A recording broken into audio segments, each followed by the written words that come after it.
SN news ने मुझसे पूछा है, मुझसे सवाल किया है कि महिलाएं पैंट पहनती हैं, महिलाएं टी शर्ट पहन रही हैं, महिलाएं गांव के प्रधान से लेकर और भारतवर्ष के राष्ट्रपति तक बन रही हैं, ये अधिकार किसने दिए हैं। तो सर्वप्रथम तो मैं एसएन न्यूज़ को धन्यवाद देना चाहती हूँ कि आपने मुझसे ये सवाल किया और आपके चैनल के माध्यम से ही मैं अपने समस्त बहुजन समाज और अन्य समाज के सभी माताएं बहनें और अपने बुज़ुर्ग और अपने नौजवान साथियों को जय भीम नमो बुद्धाय बोलना चाहती हूँ। ये रुतबा मेरे शीश को संविधान से मिला है, ये रुतबा मेरे शीश को संविधान से मिला है और ये सम्मान भी मुझे संविधान से मिला है, और ये सम्मान भी मुझे संविधान से मिला है। जिसे जो मिला होगा मुकद्दर से मिला होगा, जिसे जो मिला होगा मुकद्दर से मिला होगा। मुझे तो मुकद्दर भी संविधान से मिला है, मुझे तो मुकद्दर भी संविधान से मिला है। भारतवर्ष के संविधान के रचयिता, भारत रत्न, करोड़ों शोषितों, दुखी पीड़ित निर्धन निर्बलों के मसीहा, बोधिसत्व, शिक्षाविद और नारी के मुक्तिदाता बाबा साहब भीमराव अंबेडकर के चरणों में श्रद्धा के सुमन अर्पित करते हुए अपनी बात आगे कहना चाहती हूँ आपके चैनल से। अगर सावित्रीबाई फूले हमारी माई ना होती तो अपनी कभी पढ़ाई नहीं होती। अगर सावित्रीबाई फूले हमारी माई ना होती तो अपनी कभी पढ़ाई ना होती। और जानवरों सी घूमती मैं इंसान होकर शिक्षा की ज्योति माँ तूने थमाई ना होती, शिक्षा की ज्योति माँ तूने थमाई ना होती। तो ये जो अधिकार आपने हमसे पूछे हैं कि महिलाओं को पैंट पहनने का, महिलाओं को अपनी इच्छा के अनुसार कपड़े पहनने का, महिलाओं को अपनी सुविधा के अनुसार कपड़े पहनने का, और महिलाओं को भारत के गांव के प्रधान से लेकर भारतवर्ष के राष्ट्रपति और प्रधानमंत्री बनने का अधिकार किसने दिए हैं।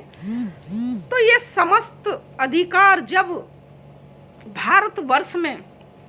चारों तरफ महिलाओं में घोर अंधकार था, महिलाओं को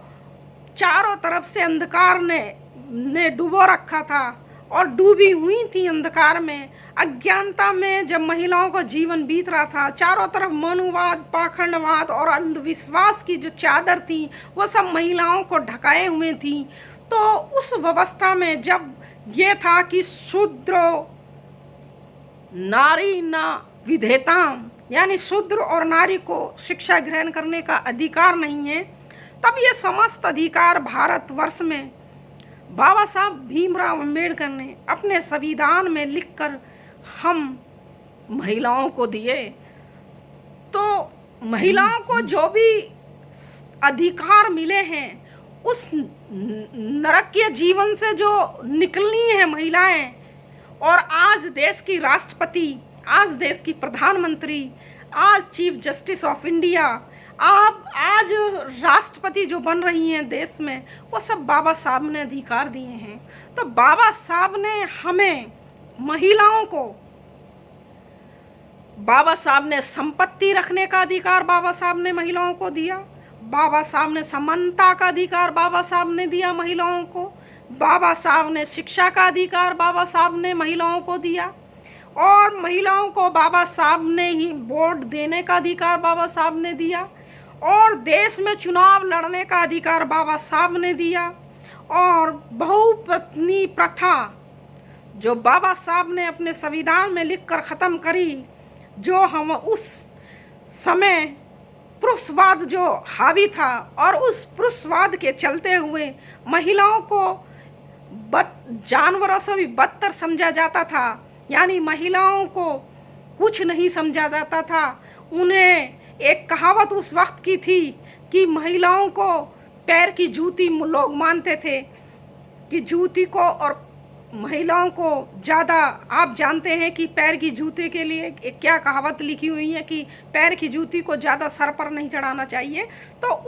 उस वक्त महिला जो बहुपत्नी प्रथा थी, एक पुरुष कई कई विवाह कर लेता था और महिलाओं को छोड़ देता था, तो बहुपत्नी प्रथा को बाबा साहब ने ख़त्म करा। और बाल विवाह, जब छोटी छोटी बच्चियों को, 2-2 साल की बच्चियों को, 6-6 महीने की बच्चियों का विवाह, 8-8 साल की बच्चियों का विवाह, 6-6 साल की बच्चियों का विवाह, जो बाल विवाह प्रथा थी, कर देते थे। 6 साल की बच्ची का विवाह 20 साल के व्यक्ति से कर रहे हैं, 30 साल के व्यक्ति से कर रहे हैं, या 2 साल के लड़के का विवाह छोटी बच्ची से कर रहे हैं। तो वो जो बाल विवाह प्रथा थी, वो बाल विवाह प्रथा भी बाबा साहब ने ख़त्म करी। और महिलाओं को एक विशेष अधिकार जो दिया, जो सरकारी कर्मचारी हैं, जो सरकारी विभागों में महिलाएं आज भी कार्यरत हैं और कार्य कर रही हैं, उन महिलाओं को जब 6 महीने का, 3 महीने की बाबा साहब ने दी थी छुट्टी कि आपको प्रसव के समय आपको छुट्टी 3 महीने का वेतन सहित आपको दी जाएगी, लेकिन अब उसको बढ़ा के 6 मास कर दिया है, 6 महीने कर दिया है। तो वो सब भी बाबा साहब ने हम महिलाओं को दिया। और बाबा साहब की बदौलत ही जो महिलाएं आज चुनाव लड़कर लोकसभा में बैठी हुई हैं, आज चुनाव लड़कर जो एमपी बनी हुई बैठी हुई हैं, एमपी बनी हैं, एमएलए बनी हुई हैं, शिक्षक बनी हुई हैं, और डॉक्टर हैं, वकील हैं, देश की राष्ट्रपति बन रही हैं, प्रधानमंत्री बन रही हैं, जज बन रही हैं, वो सब बाबा साहब ने ही नारी को सारे अधिकार बाबा साहब ने दिए। और ये समस्त अधिकार अगर हमारी भारत सरकारें, जब से बाबा साहब ने ये अधिकार दिए, अगर इनको समय रहते हुए सही तरीके से महिलाओं के लिए लागू कर देते तो ये अधिकार, जो महिलाएं आज, जिनकी आज ऐसी स्थिति है, वो और अच्छी स्थिति हो जाती। आज महिलाएं बहुत, मैं ये कहूँगी कि बहुत ज़्यादा अच्छी स्थिति में तो नहीं है, लेकिन जो उस वक्त पाखंडवाद से, और आज जो मैं वकील बन रही हैं और आज जो मैं बोल रही हूँ, मैं भी बाबा साहब की बदौलत, माँ सावित्रीबाई फूले की बदौलत, राष्ट्रपिता ज्योतिराव फूले जी की बदौलत मैं आपके चैनल पर बोल रही हूँ, अपनी बात कह रही हूँ, वरना मेरी कोई औकात नहीं थी कि मैं आपके चैनल पर आकर अपनी कोई बात कहती। तो वो व्यवस्था, जो उस व्यवस्था को ख़त्म करके जो नारी को बहुत अधिकार, जो सारे अधिकार दिए हैं, वो सब हमारे बाबा साहब भीमराव अम्बेडकर जी ने दिए हैं। इसीलिए बाबा साहब को नारी का मुक्तिदाता कहते हैं। मैं ये बीच में ये बात रह गई कि अगर ये सरकारें सारी, ये जो हमें कानून, जो हमारे लिए नियम कानून जो बाबा साहब संविधान में बना के गए हैं, वो पहले से ही लागू हो जाते, अच्छी तरीके से लागू करती सरकारें और विशेष ध्यान देती, तो महिलाओं की जो आज स्थिति है उससे बहुत अच्छी स्थिति हो जाती। लेकिन सरकारों ने ये लागू नहीं करे हैं, सही तरीके से लागू नहीं करते हैं, सिर्फ किताबों में और रजिस्ट्रों में ये सारी चीज़ें लागू हैं। तो मैं ये कहना चाहती हूँ कि जो भी सरकारें हैं, इनको अच्छी तरीके से लागू करें। और महिलाओं पर विशेष, जो आज हम बार बार इस 21वीं सदी में बार बार ये कह रहे हैं, महिला सशक्तिकरण, महिला सशक्तिकरण, तो अगर बाबा साहब के जो अधिकार दिए गए हैं, जो महिलाओं को अधिकार दिए हैं, उन अधिकारों को सरकार अपने अनुसार, अपने उन अधिकारों को सही तरीके से लागू करती, प्रैक्टिकली उन्हें लागू करती। गांव जहां उनकी ज़रूरत थी वहां तक वो अधिकार पहुंचे हैं, तो महिलाओं को सशक्तिकरण की कोई ज़रूरत नहीं पड़ती। महिलाएं ऑलरेडी पहले से ही सशक्त हो जाती। इतने हमें अधिकार बाबा साहब ने दिए, जो समानता का अधिकार जो हमें बाबा साहब ने दिया, तो हम बराबर के पढ़ने पर हम बराबर होते। तो मेरा कहने का मतलब यही है कि महिलाओं को, और दूसरा मैं ये कहना चाहती हूँ कि महिलाएं अभी बहुत सशक्त हैं, लेकिन फिर भी हम महिलाओं को अभी राजनीतिक, जो ये समाज में जो अभी कुछ चंद लोग हैं जो नहीं चाहते हैं कि महिलाएं बराबर के पायदान पर आकर खड़ी हों, तो मेरा उनसे कहना यही है कि महिलाओं को आप कब तक रोकेंगे, कब तक आप रोकेंगे महिलाओं को? नहीं रोक पाएंगे। अब महिलाएं अब अपना अधिकार लेना जानती हैं, क्योंकि बाबा साहब ने, माँ सावित्रीबाई फूले ने, माँ रमाबाई के त्याग से, उनसे हम लोगों ने ये सारे अधिकार लेने सीख लिए हैं और हम अपने अधिकारों को लेकर रहेंगे। मेरा दूसरा ये कहना है कि महिलाओं को जब तक राजनीतिक तौर पर, सामाजिक तौर पर आर्थिक तौर पर, शैक्षणिक तौर पर सशक्त नहीं किया जाएगा तब तक और तब तक महिलाएं बहुत अच्छी स्थिति में नहीं पहुंचेंगी। और दूसरा मेरा ये कहना है कि महिलाओं को एक मानव की तरीके से समझें, महिलाओं को एक इंसान के रूप में समझें कि वो एक इंसान है। दूसरा मैं ये कहना चाहती हूँ कि जिस परिवार में भी महिलाएं हैं, जो भी परिवार है, हर परिवार में महिलाएं हैं, चाहे बहन के रूप में है, चाहे बेटी के रूप में है, चाहे पत्नी के रूप में है, चाहे माँ के रूप में है, चाहे बुआ के रूप में है, चाहे ताई के रूप में, जिस भी रूप में महिलाएं हैं, उनको इंसान समझें और उन्हें बराबर का अधिकार दें। घर में भी उनके साथ ना जास्ती ये ना करें कि महिलाएं या इनको आगे घर जाना है या इनको दूसरे घर में जाना है, इनको पराए घर जाना है, इनको खिलाकर पिलाकर या इनको इतना सब देकर क्या करेंगे। तो घर में ही बराबर का अधिकार महिलाओं को देना है और तभी हम महिलाओं को सशक्त कर सकते हैं। और महिलाएं भी अपने अधिकारों के प्रति जागरूक होना महिलाओं को बहुत जरूरी है कि हमें संविधान में बाबा साहब भीमराव अंबेडकर क्या क्या अधिकार देकर गए हैं और उन अधिकारों को हम किस तरीके से प्राप्त कर सकते हैं। शिक्षा के अधिकार, समानता का अधिकार, आर्थिक अधिकार और राजनीतिक अधिकार, सामाजिक स्तर को सुधारने का अधिकार। उन्हें महिलाओं को जानवर ना समझे। जब तक महिलाएं ये पूर्ण रूप से सशक्त इन सब अधिकारों से नहीं होंगी तो हमारे भारतवर्ष की महिलाएं उतनी सशक्त नहीं होंगी जितनी हमारे बाबा साहब भीमराव अंबेडकर अपने कानून में लिख कर गए हैं। और महिलाओं का जो रिजर्वेशन है,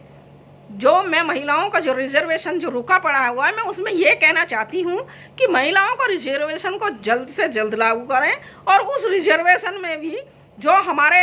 बहुजन समाज की महिलाएं हैं उसमें उनका अलग से रिजर्वेशन किया जाए, क्योंकि इस समाज में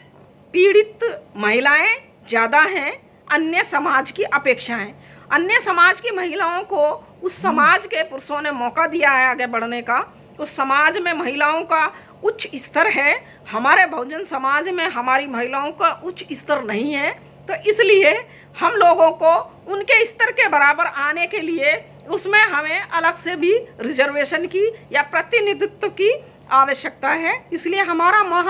उस रिजर्वेशन में, उस प्रतिनिधित्व में भी बहुजन समाज की महिलाओं का अलग से प्रतिनिधित्व निश्चित किया जाना जरूरी है। तभी हमारे समाज की, बहुजन समाज की महिलाएं सशक्त होंगी। और अंत में मैं ये कहना चाहती हूँ, बाबा साहब भीमराव अंबेडकर साहब ने महिलाओं के लिए ये कहा था कि जिस समाज में या जिस घर में महिलाओं का सम्मान नहीं किया जाता, वो समाज या वो घर कभी भी आगे नहीं बढ़ सकता है। उस समाज का या उस घर का पतन की तरफ का रास्ता हो जाता है। तो मेरा ये कहना है पूरा आपके चैनल के माध्यम से कि जिस घर में महिलाओं का सम्मान नहीं होता है,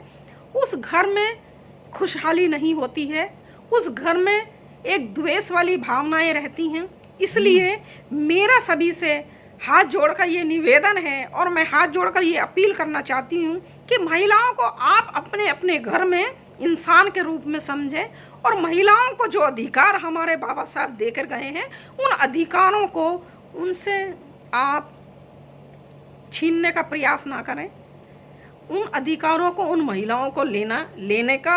आपका सहयोग होना ज़रूरी है। आपका एक कदम मेरी माताओं को, मेरी बहनों को, मेरी छोटी बच्चियों को 2 कदम आगे बढ़ाएगा। इसलिए आपसे सहयोग की भावना है। आप हमारे महिलाओं को सहयोग करें। दूसरा, मेरे जो बहुजन समाज की बहनें हैं,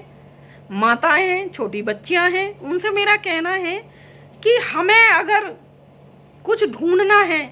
अगर हमें कुछ पाना है, हमें अपने जीवन में रोशनी करनी है और हम इस पृथ्वी पर किस लिए आए हैं,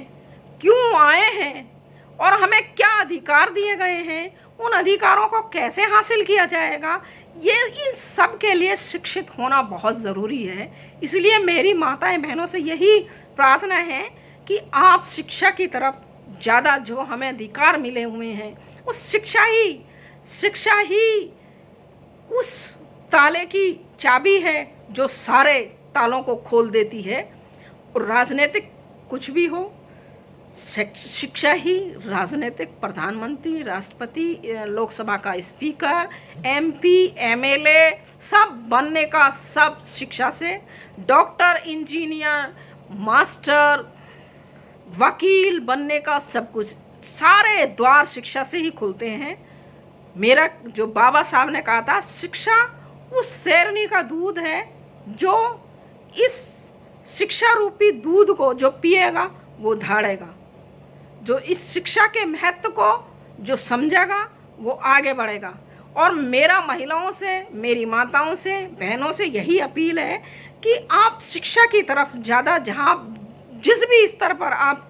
कर सकती हैं, आप शिक्षा ग्रहण करें। शिक्षा के बिना हमारा जीवन अंधकार में है और हमें इस जीवन को